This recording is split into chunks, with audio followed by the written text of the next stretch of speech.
Bien-aimés dans le Seigneur, la fête de Nouvel An, appelée la Saint-Sylvestre par l'Église catholique, en commémoration au pape Sylvestre. C'était un des papes qui avait eu le plus long mandat.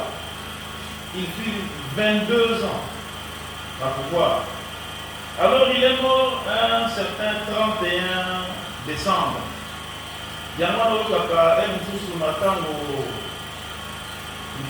Les gens appellent la fête de Nouvel An la fête de Saint-Sylvestre. C'est la fête qui a été commémorée pour le pape Sylvestre, un des grands papes Yakala qui a fait 22 ans de règne.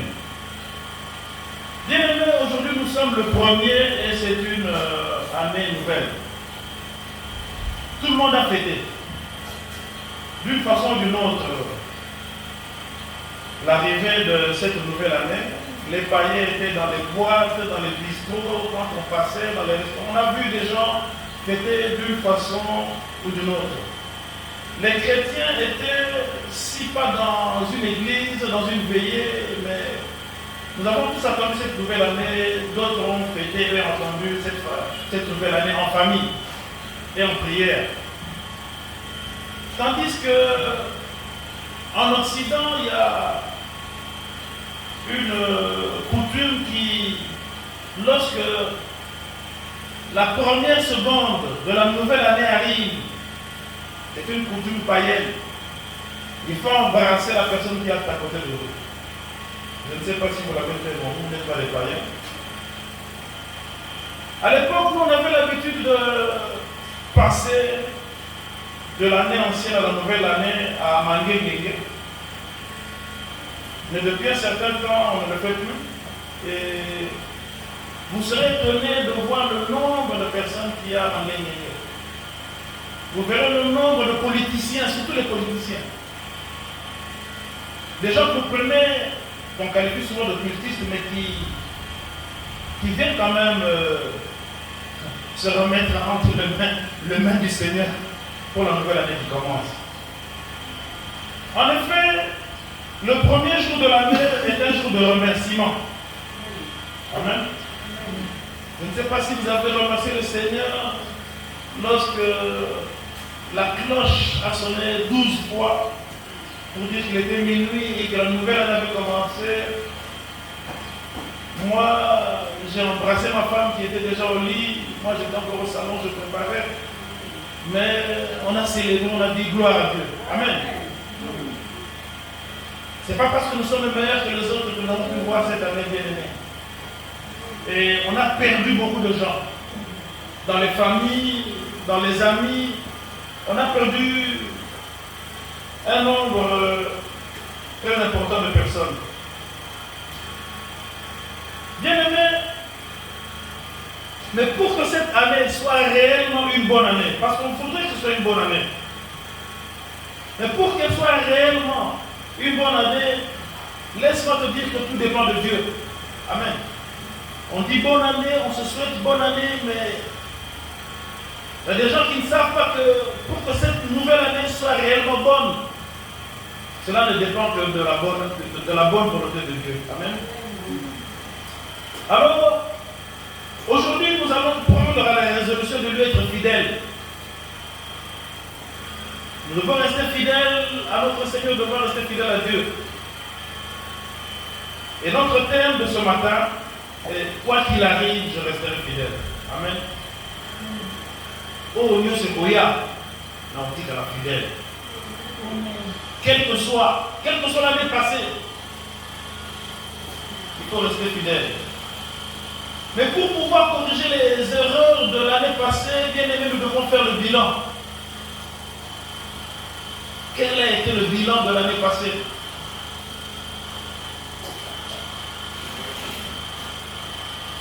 Le bilan au sujet de nos promesses. Beaucoup d'entre nous ont reçu des promesses. Beaucoup les ont pu réaliser. Certains n'ont pas vu leurs promesses réalisées. D'autres sont découragés. En effet, ce qui importe à présent, c'est de tracer la ligne et poser les fondements de cette nouvelle année. Amen.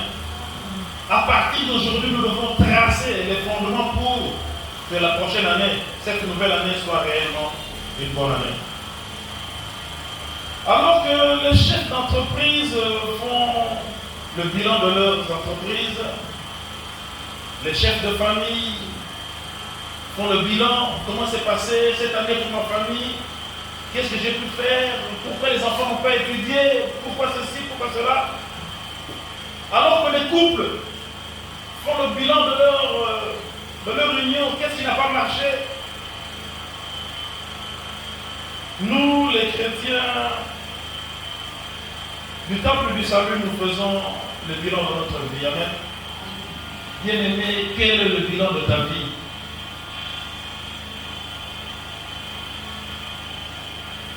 Nous faisons d'abord le bilan de notre vie spirituelle. Bien-aimé, où en es-tu avec le Seigneur? Nous faisons le bilan de nos promesses. Et n'oublions pas de faire le bilan de nos vœux. On a fait des vœux au Seigneur. Est-ce qu'on a pu les réaliser? Est-ce qu'on a pu les accomplir?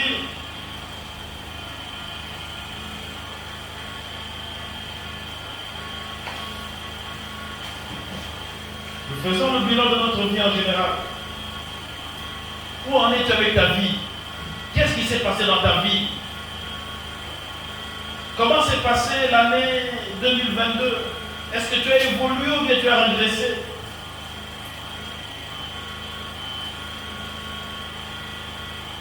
Où en es-tu avec tes promesses? Est-ce qu'il y a de l'espoir?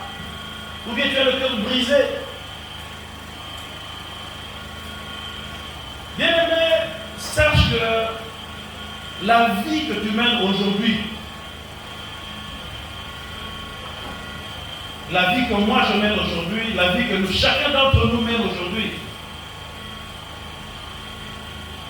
est le résultat des décisions que tu as prises il y a quelques années passées. Amen. Si lorsque ton père te demandait d'étudier, tu ne voulais pas étudier, qu'aujourd'hui tu es au chômage, ou bien tu as du mal à trouver du travail, c'est parce que tu avais peut-être pris une mauvaise décision. Tout ce que tu vis aujourd'hui dépend de la décision que tu as prise il y a un jour. Un jour tu as pris une décision, un jour tu as peut-être pris la mauvaise décision. Et bien aimé, pour que cette nouvelle année soit réellement une bonne année, cela dépend de la décision que tu prendras ce matin. Amen. Qu'est-ce que tu décideras de faire ce matin pour cette année? Qu'est-ce que tu feras pour que l'année qui vient de commencer soit une bonne année? C'est pour te dire que le premier jour de l'année reste une des journées les plus importantes de l'année. Le départ. Nous voyons lorsque les gens jouent au PMU, on entend parler quelquefois de chevaux non partants, des gens qui ont raté le départ. Bien aimé, ne ratez pas le départ de cette année. Amen. Ne ratez pas le départ de cette année.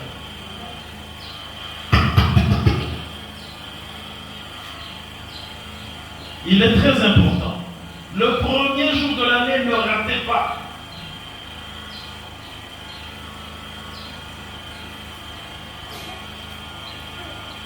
L'année qui vient de commencer ce matin,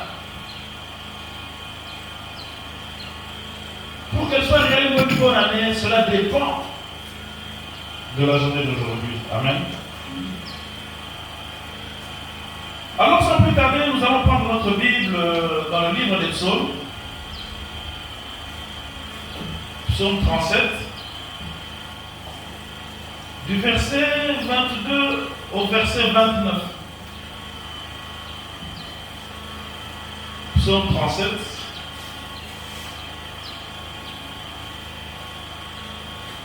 Psaume 37, du verset 22 au verset 29. Et quelqu'un pour nous lire la parole de Dieu? Psaume 37, verset 22 au verset 29.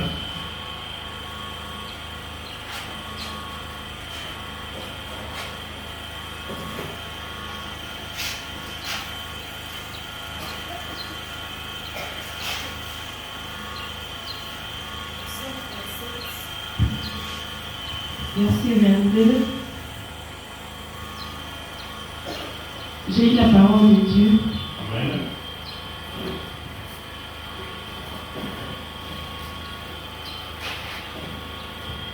Car ceux qui bénissent l'Éternel possèdent le pays, et ceux qui maudissent sont retranchés. L'Éternel a fermé le pas de l'homme, et il prend plaisir à sa voix. S'il tombe, il n'est pas terrassé, car l'Éternel le prend la main. J'ai été jeune, je vieillis, et je n'ai point vu le juste abandonné, ni sa postérité mendiant son pain.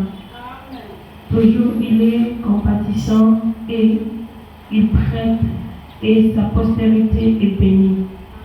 Détourne-toi du mal, fais le bien, et possède à jamais ta demeure. Amen.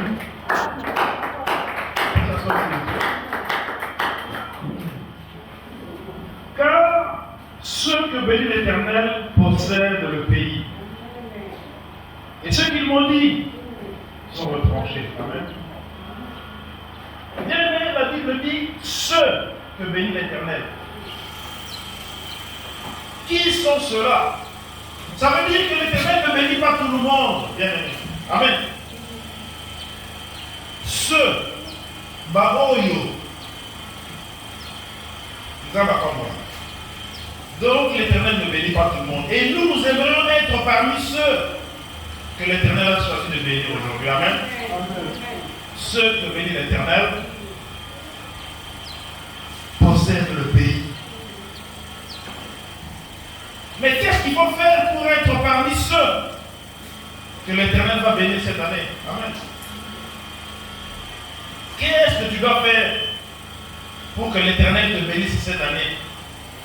Parce que nous avons besoin de la bénédiction de l'Éternel, bien-aimé. Sans la bénédiction de l'Éternel, tu ne pourras pas passer une bonne année. On a beau crier bonne année, on a beau te souhaiter bonne année, mais ça ne changera rien dans ta vie. Il faut savoir qu'est-ce qu'il faut faire pour être parmi ceux que l'Éternel va bénir. Amen. Ceux que l'Éternel bénit possèdent le pays, et ceux qu'il maudit seront retranchés.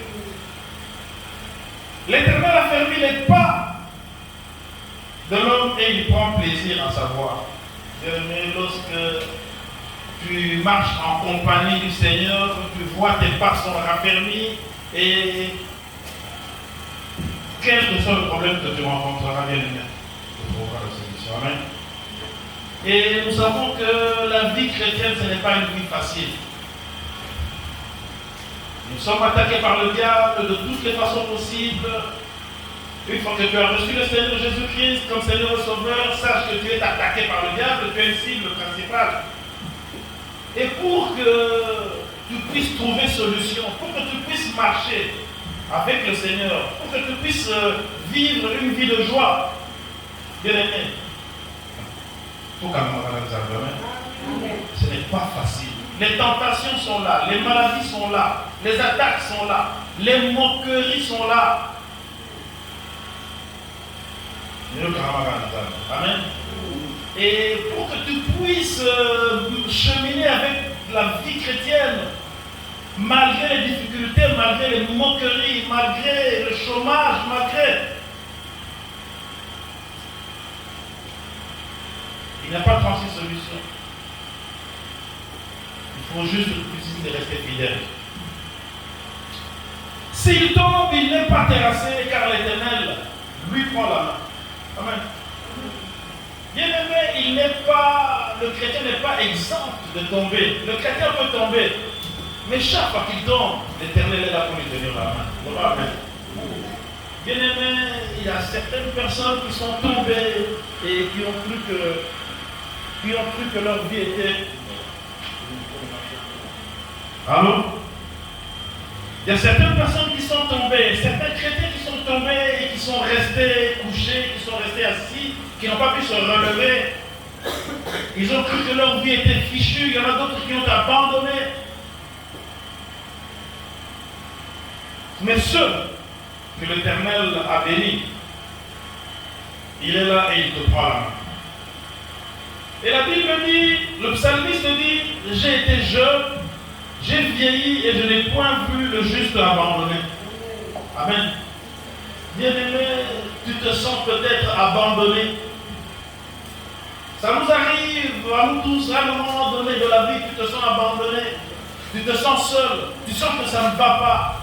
Et bien-aimé, chaque fois que tu es dans l'effroi, chaque fois que tu es dans le pétrin, regarde à la croix et tu verras la puissance de Dieu, tu verras la puissance. Le Seigneur te tendra la main et il te relèvera. Amen. J'ai été jeune, j'ai vieilli et je n'ai point vu le juste abandonné, ni sa postérité mendiant un pain. Waouh, le pain. Bien aimé, le pain est quelque chose d'important sur cette vie terrestre. Manquer le pain, être dans la disette, avoir faim, c'est quelque chose de terrible.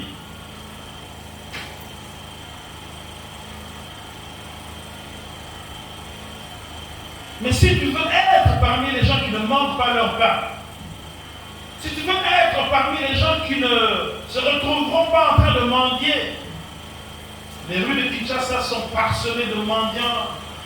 Partout où tu passes, même les gens qui travaillent sont en train de mendier, les gens qui balayent les rues, si tu passes à côté, papa fait ça tu passes, donc les rues sont parsemées de chemins, les chemins sont parsemés de mendiants. Mais la Bible dit, à travers les paroles du psalmiste, qu'il était jeune et qu'il a vieilli et il n'a point vu le juste manquer son pain. Bien aimé, pour cela, qu'est-ce qu'il faut faire pour être compté parmi les gens qui sont bénis par l'Éternel? Les gens qui n'auront pas à mendier leur pain. Pour que cette année-ci soit une année de prospérité pour toi, bien-aimé. Pour que cette année-ci, le petit commerce que tu fais éclate en grandeur. Parce que la main du Seigneur est sur toi. Alors, qu'est-ce qu'il faut faire? On dit que ce juste-là, il est compatissant. Amen. Il est compatissant et il prête. Et sa postérité est bénie. Mais que veut dire compatissant? Mais est-ce que tu es compatissant? Est-ce que quand quelqu'un est à côté de toi et qu'il y a un problème, est-ce que ça la remarque? Est-ce que ça la repasse? Est-ce que tu es prêt à aider les gens avec le peu que tu as? Amen. Il y a certaines personnes qui se disent, eh bien, aimé, sache que avec le peu que tu as, tu peux toujours être compatissant, tu peux toujours aider la personne qui est à côté de toi. Amen. Donc, si les personnes dorment, ne t'en fais pas, ce n'est pas un problème. Dieu peut lui en parler à travers le sommeil. Amen. Moi, je n'aime pas qu'on dérange les gens qui dorment au cul. Dieu parle tantôt d'une façon, tantôt d'une autre. Ne croyez pas que c'est seulement à travers mon micro que Dieu veut parler, non. Il faut parler d'une façon ou d'une autre. Il y a beaucoup de gens qui ont passé la nuit dans les veillées et ceux qui sont là, il faut quand même les féliciter. Amen. Alors, est-ce que tu es compatissant? Compatis, les problèmes à battre. Est-ce que madame a quartier pour ton pénal? Tu te dis, ces gens-là, je ne les connais pas. Il y a des gens qui ont beaucoup d'argent, mais leurs travailleurs, ils n'ont pas pu leur donner pendant les fêtes ici quelque chose. Amen. Chez les Congolais, c'est un geste très important. La période des fêtes est très importante. Tu peux ne pas lui payer son salaire, mais s'il a eu ne fût que quelque chose pour donner à ses enfants, est-ce que tu es compatissant? Moi, mon cœur est aux yeux, est-ce que tu peux le partager? Est-ce que tu le partages avec la personne qui est à côté de toi? Il y a des chrétiens qui ont beaucoup d'argent, mais qui ne payent même pas leurs travailleurs. Mais tu es dans la vie, tu n'es pas compatissant, Il ne pense pas aux autres, il ne pense qu'à lui-même. Et c'est ce genre de personnes que le Seigneur retranche.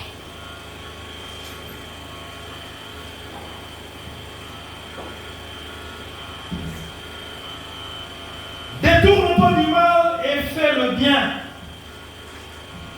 Détourne-toi du mal. Bien-aimé dans le Seigneur, se détourner du mal, ça veut dire se détourner du péché. Moi, je croyais que lorsque j'aurais cru au Seigneur, comme Seigneur et Sauveur, que je ne pécherai plus. Mais bien-aimé, sache que le péché est toujours à côté de toi. Mais tu peux éviter certains péchés. Parce qu'il y a certains péchés que nous faisons volontairement. Et le Saint-Esprit qui est en nous, elle, à la veille, quand tu veux pécher, il te dit, il te parle, ne fais pas ça, frère. Ne fais pas ça, ma soeur. Mais tu le fais quand même. Mais bien aimé, pour cette année-ci, prends la résolution que lorsque le Saint-Esprit te soufflera à l'oreille, frère, ne va pas là-bas, c'est un péché. Sois-lui fidèle. Écoute le Saint-Esprit qui parle en toi. Amen. Détourne-toi du mal et fais le bien en toutes circonstances. S'il faut faire le choix entre le bien et le mal, bien aimé, choisis de faire le bien. Car l'Éternel aime la justice et il n'abandonne pas ses fidèles. Ils sont toujours sous sa garde, mais la postérité des méchants est retranchée. Wow. Car l'Éternel aime la justice. Il ne faut pas être parmi les gens qui sont injustes.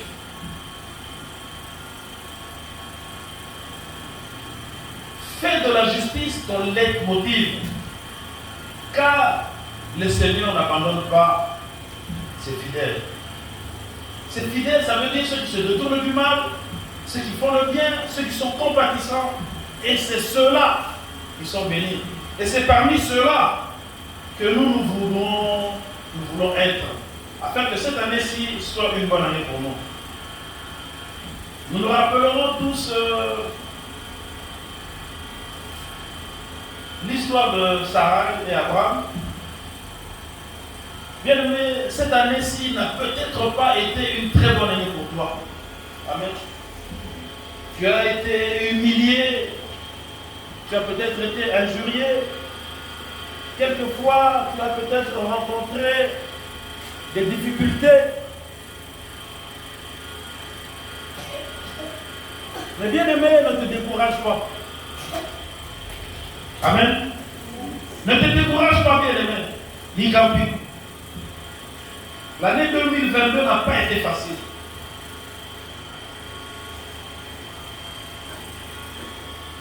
Tu n'as peut-être pas trouvé du travail. Mais est-ce que tu as cherché le travail?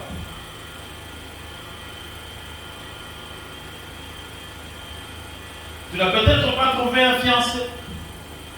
Mais est-ce que tu es disposé? Est-ce que tu te comportes comme une femme mariée? Bien que tu ne l'es pas.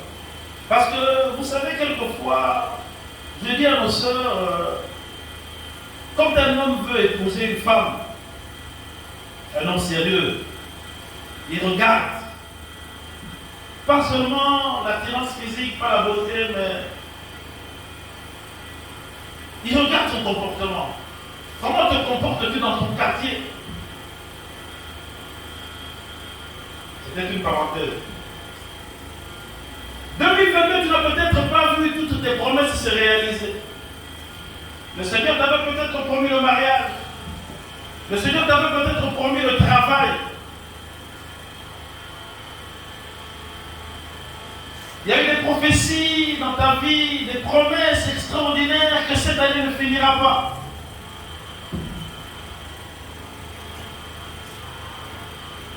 Mais bien aimé, laisse-moi te dire que le Seigneur ne t'a pas oublié.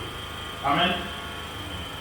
Le Seigneur ne t'a pas oublié, tu es toujours sur sa liste. Et si tu veux réellement être parmi ceux qu'il bénira, il faut avoir la patience. ne change pas le plan de Dieu. Amen. Beaucoup de gens changent le plan de Dieu parce qu'il n'a pas vu sa promesse se réaliser. Le plan de Dieu, on attend dans la patience et dans la prière, dans l'espérance.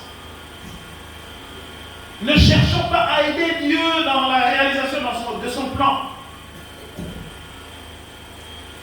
Je parlais de l'exemple de Sarah et la femme d'Abraham. Elle a vu qu'elle était vieille, je crois que vous vous rappelez tous de cette histoire, et elle a voulu aider Dieu.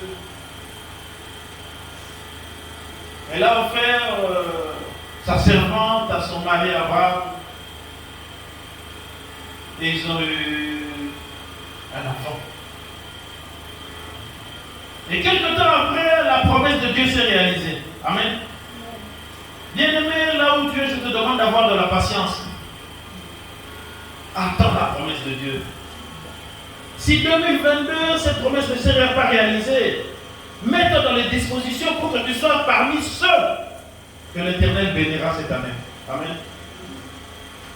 Ne fais pas comme Sarah. Parce qu'après, vous allez dire un problème. Alors, bien-aimé, tu as vécu des déceptions cette année-ci. Peut-être des humiliations. Le Seigneur te dit de ne pas te décourager. Dieu ne t'a pas oublié. Ne change surtout pas son plan. Reste à la disposition du Seigneur. Reste lui fidèle. Reste fidèle à Dieu en toutes choses. Et tu seras compté parmi les justes. Et tu seras compté parmi ceux que l'Éternel a décidé de bénir cette année. Tu verras la main de Dieu dans ta vie. Toi et ta postérité ne manquerez pas de pain. Et cette année, tu verras la promesse de Dieu s'accomplir. Afin que 2023 soit réellement une bonne année. Amen. Que Dieu vous bénisse. Amen.